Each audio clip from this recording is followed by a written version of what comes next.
Welcome back to the channel, everyone. We drew 0-0 to Crystal Palace, and a lot of people will say that it was not a good performance, but you have to look at the bigger picture, as I always say.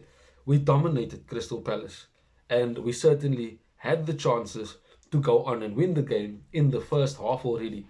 A lot of people are looking for negatives to blame Ten Hag for this game, and the one criticism I can only have of him is his decisions with the substitutions. But the game in itself, you know, it's a huge positive after where we came from last season, having the bad performances that we did, especially at Crystal Palace in Selhurst Park. And this time around, we certainly controlled the entire game. And on the other hand, people are saying that no, we are not scoring goals. But if you look at last season, we were complaining about not controlling games, not being able to have a foothold in these types of games. And now we actually dominate games from the beginning until the end, but we cannot seem to score. And goal scoring has been a problem for us under Erik Ten Hag since the beginning of last season. Now, you can say it's because we wasted chances. You can say it's because we are not clinical up front. But look at the performance of Dean Henderson, a former United goalkeeper who, for some reason, against us, always seems to turn up. And he made like almost 8 saves. We were kept in the game by Onana as well, with a excellent double save. And he himself said after the game, yes, he had another clean sheet, three in a row. But the most important thing is for Manchester United to win games, especially games that we deserve to win. But he also said that God did not want the ball to go into the net. And that tells you in itself how hard the players worked and tried to go and get the goals that we needed to go and win the game. And in all honesty, in that first half, we could have been up by 3, maybe even 4 goals, if not for brilliant goalkeeping by Dean Henderson. And that is just the way it is. Against Barnsley, we scored 7 without reply. Against Crystal Palace, the same type of performance, but we were unable to finish our chances because of a great goalkeeper on the day. And of course, because of here and there not being clinical enough in our finishing.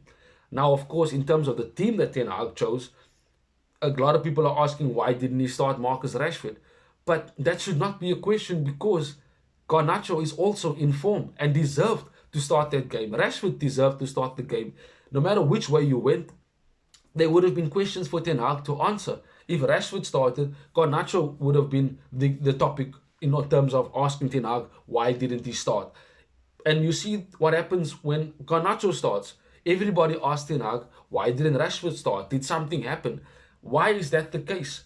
Why can other clubs, big clubs, rotate their players whenever they feel like it? But when we do it, all of a sudden something must have happened, or there must have been a fallout between the player and the manager.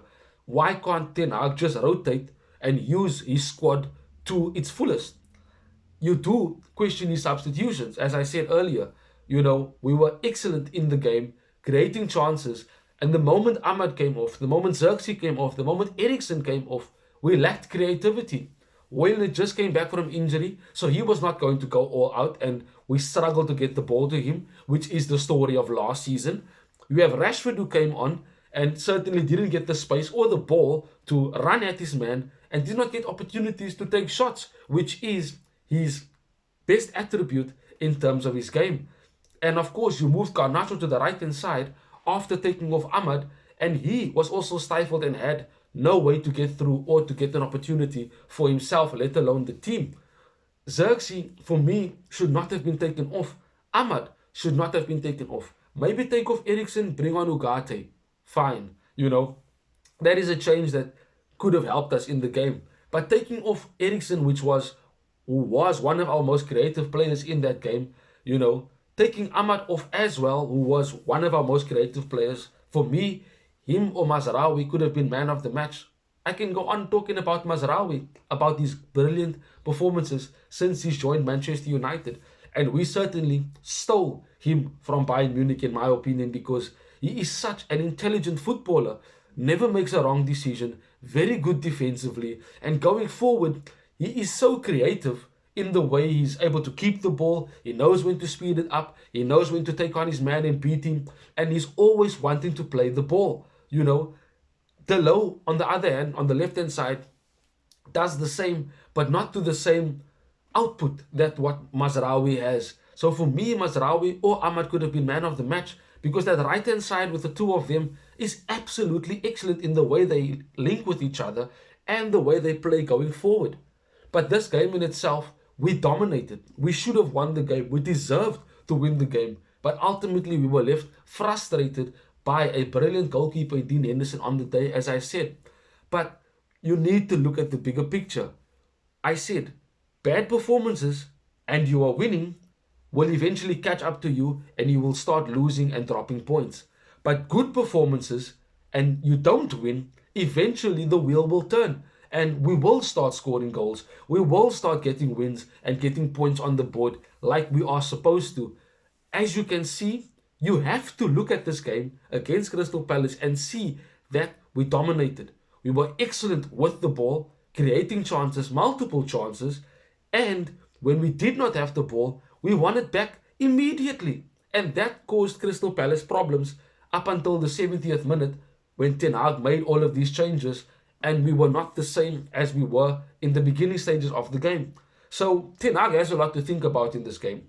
The players themselves have a lot to think about, but you must understand that there is progress. Don't listen to the people telling you we didn't play well just because we didn't win. We need to look at what is happening in terms of the team growing, building, and becoming a much stronger outfit as a whole. The way we play with the ball, how we are structurally without the ball, that all works. We just need to score goals. And that will come with more good performances that we have game in, game out. Martinez and De Ligt, what an excellent centre-back partnership that can only become better. They read the game so well. They progress the ball. They are aggressive in the defending. They are wonderful when they are trying to cover spaces, and also when they are being attacked in terms of a counter, which we saw Crystal Palace do. But both Martinez and De Ligt were quite excellent in the way they dealt with those counter attacks. So look at the bigger picture. We are progressing. We are improving. We are playing well. The goals will come. Be patient.